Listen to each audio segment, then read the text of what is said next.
Yes. How are we looking for tonight? So we're looking a whole lot different. Thankfully, it's not going to be, well, I guess freezing rain, honestly, is probably a worse scenario than the snow. But it's different, right? Because our temperature profile higher up in the atmosphere is warmer.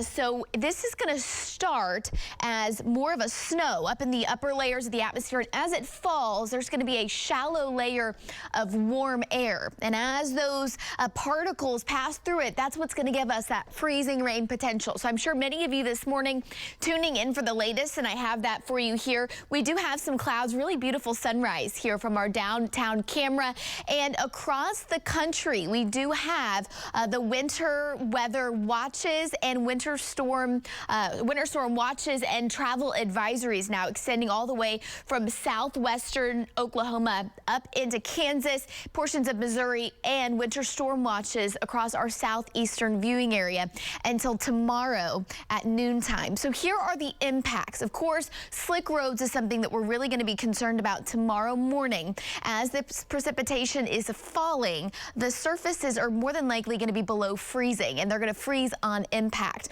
We do have a little bit of a wind chill threat tomorrow, but overall, that's not going to be our biggest concern. We will be watching for school closings as always. Anytime we get any type of winter precipitation, that is something that's going to be top of mind for many of you. And then we're hoping power outages aren't going to be a big issue, but it very well could be. So here's how our precipitation timeline looks. We're going to start out dry today. Into the evening, our chances are going to increase for that winter mix turned more freezing rain. And we're going to see kind of round one before midnight and then round two after midnight that'll take us into the early morning hours.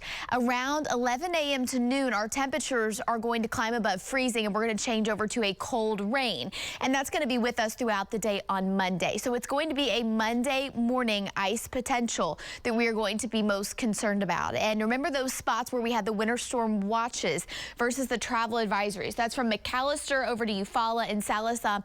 That's where we more than likely will see those higher freezing rain turned ice potential totals. But all of our area has that ice threat that we'll be keeping an eye on. So the winter impact risk analysis is going to be highest in places south of Tulsa, but tomorrow morning with road slick, it does not take much to give us some of those slick roads. So Alan and Stephen will be with you tomorrow morning to give you the latest as you get out the door, but more than likely give yourself extra time, and especially as you walk on concrete driveways, be careful that you don't slip. Beautiful sunrise here this morning. Our temperatures are warmer than they were yesterday. Yesterday we were in the single digits. This morning we're in the teens and even some 20s. So by this afternoon we climb above freezing to a high of about 37 degrees, and then we will see, of course, this potential for the winter mix increasing as we go into this evening. So here's how the 7-day forecast looks. After today and tomorrow, we're actually out of the 30s, even into the 50s as we go into the middle of the week with an off and on rainy pattern. Kristen.